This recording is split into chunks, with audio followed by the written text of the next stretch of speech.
Hi guys, and so it's been a while since I've done any tutorials, but recently at work I've done a fair amount of glass breaking and I learned quite a bit.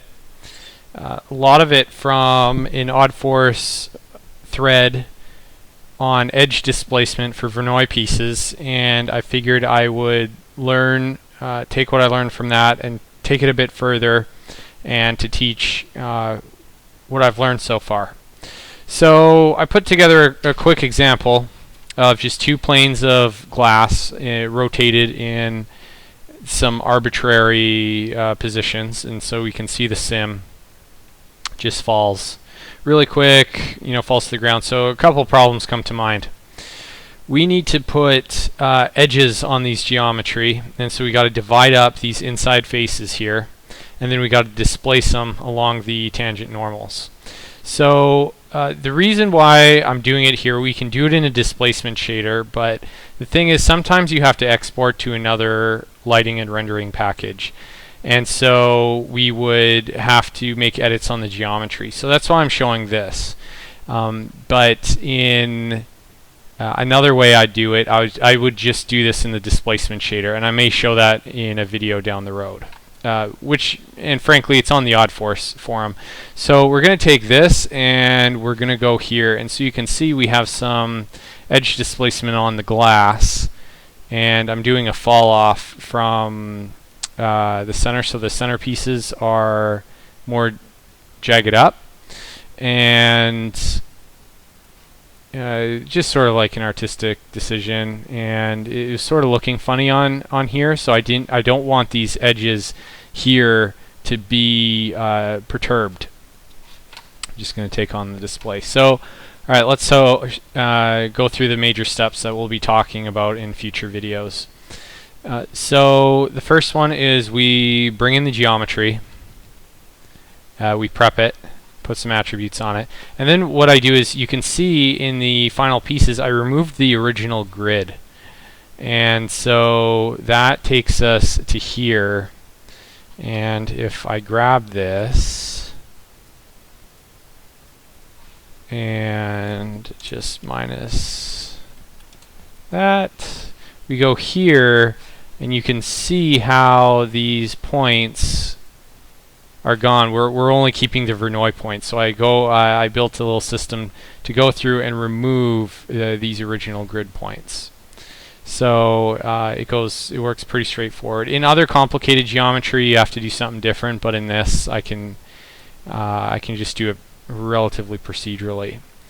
So the next step is to compute the winding order. So we keep the top face, and what we got to do is we got to rebuild the poly. So what happens is if we don't do this, let's just copy these two here to build the poly. It's all messed up, because the vertices are in different order. So what we do is, with a cylindrical coordinate system, we build a winding order, and that allows us to get these nice pieces.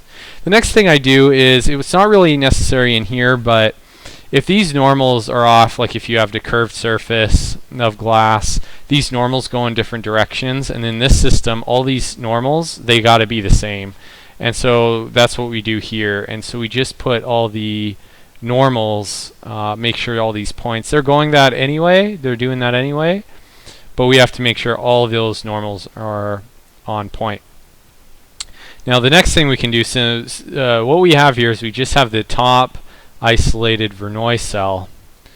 What we can do is we can basically just build the poly. Wow, sure hope this is... Oh, let's turn the distance up, because I think it's pretty thin. Alright, so on this, so what we do is we reconstruct the inside geometry, and as you can see, yeah, it's just not thick enough. We can add a parameter in here. So this is the code that basically goes around, subdivides the edges, and it gives us the Verneuil cell that's divided here. So this was the bulk of the work. And so what I want to do is I want to find that parameter. All right.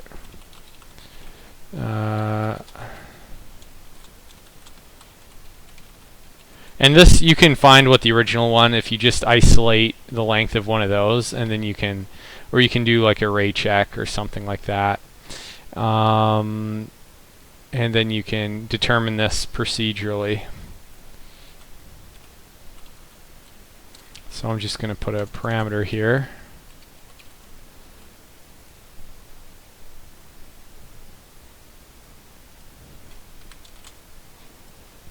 There we go. And oh, we're going up. Oh, this is what we want to do. We want to go -1 times. Flip those normals around. And then so there we have the glass thickness, and of course we'll just add in this quickly here. Well, I think I'll show you this later, but you know, we can do the seg length distance. We can put a parameter in there. And then you can see we get a couple more points there. All right, so now that's done. Some normals are kind of broken there, but that's okay. We recalculate them. We can do an edge displace here. And so all we do is we sample the tangents, and it's not too optimized because I sort of do this lookup twice. But then you can see we jitter up the edges. And so that's this right here. And so that's very straightforward. So we've subdivided our geometry, we've displaced our geometry along the tangent vectors. So what we can do is we can assemble, and then we can retransform it with the intrinsic attributes here. And so this was a quick overview, and I might post the scene file. Not done, but once this, and you can see all the pieces fall.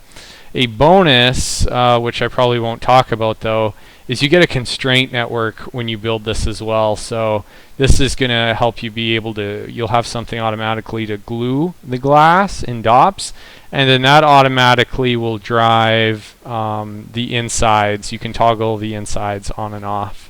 Okay, thank you for watching, and I will be doing streams, so probably in 2 weeks I'll post this file up, and if you have any questions you can come to my Twitch stream and ask me about this, and we can see where this goes, and we can build this thing and make it more awesome together. So thank you for watching.